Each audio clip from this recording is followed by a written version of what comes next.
Hello, brilliant people. This is Jobert Percaza, and welcome to Jobert Talks. In today's video, let's connect our conversation to the comment of Teacher March. Sabi niya from my yesterday's video, I totally agree, Sir Job, since every day is like a grand demo day here in Taiwan. There's no need to rehearse nor play pretend during the classroom observation. Yan. True.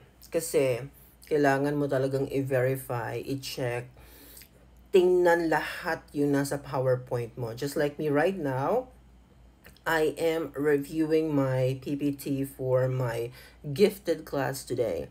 Kasi dito mga my dear sa Taiwan, bago mo isalang yung PowerPoint mo, kailangan na check mo talaga lahat ng words na mag-a-appear doon. Bakit kailangan i-check ang mga words? Kasi yung mga English words kasi na gagamitin dito for a certain level is limited lang din siya. Kung baga, hindi tayo allowed na gumamit ng mga matatalim or mahihirap na salita or difficult words in English. Dapat yung pinaka-basic lang talaga.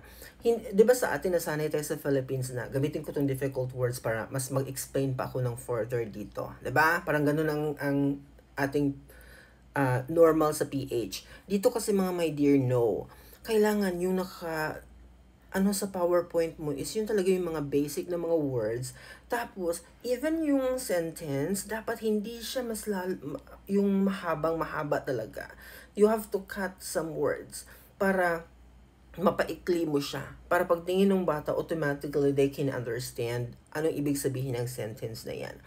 Kaya, hindi madaling gumawa ng PowerPoint dito. Ako, dito ko mas lalong nahihirapan. However, in Taiwan kasi, ito lang yung kaibahan din niya sa Philippines. Kasi dito sa Taiwan, you have really your time to craft your PPT.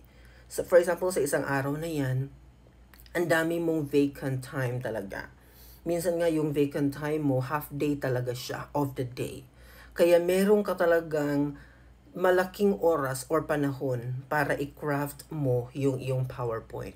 Pag nilay-nilayan. Kasi ako, bago ko kasi mabuo yung PowerPoint, I need few days talaga. Una, i-gather ko yung info, then i-put together ko siya, tapos i-arrange ko na naman uli, tanggalin ko yung mga words, lagyan ko ng mga photo, ganun. So, hindi madaling gumawa ng PowerPoint dito. Especially that we are like aiming na magkaroon ng engagement yung mga students sa ating presentation. So, kailangan mo talagang pag nilay-nilayan yan, te. Kailangan tingnan mo talagang mabuti kung makakapasok ba yung mga estudyante mo dito sa part na to. Makakakonect ba sila dito sa part na to. So, that's how kind of challenging it is to create PowerPoint here. But as I said to you, meron tayong panahon para i-craft ang ating lesson here in Taiwan. So, no need to worry about it.